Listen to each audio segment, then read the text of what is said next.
Տիկին Քյուրեղյան, որ ասացիք բռնապետի կապրիզով ընտրություններ են խմբագրվել, իսկ նկատմամբ Ռոբերտ Քոչյանի ինչ-որ կապրիզներ ա ունեցել ընտրությունների հետ կապված տեղյակ չեմ։ Տիկին Քյուրեղյան, տեղից մի արձագանքեք։ Տիկին Քյուրեղյան, լռեք եւ տեղից մի արձագանքեք։ Խմբակցությունը ձեր բռնապետիկը, այտենց չգիտեմ։ Տիկին Քյուրեղյան, մի վարքյան, պարոն Ալեքսյան, ներողություն, ձեր ժամանակը հիմա կվերականգնեն, Տիկին Քյուրեղյան, ձեզ նախազգուշացում եմ հայտարարում։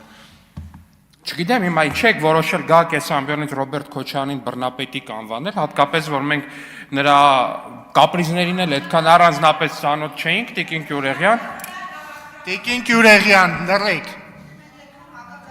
Տիկին Մինասյան, դուք էլ լռեք։ Շարունակեք, պարոն Ալեքսյան։ Վերականգնեք, պարոն Ալեքսյան։ Ամեն դեպքում ես պարոն Ռոբերտ Քոչյանին այդ անունով չեմ դիմում ըստեղից, դուք դիմեցիք, ուզում եի ուղղակի հասկանալ, էլի, Տիկին Քյուրեղյան։ Թեթև տարեք, հիմա եկաք ասացիք ինչ եք նեղանում էլ։ Հավանիչ տեսանյութը եւ բաժանորդագրվիչ նորությունները բաց չթողնելու համար։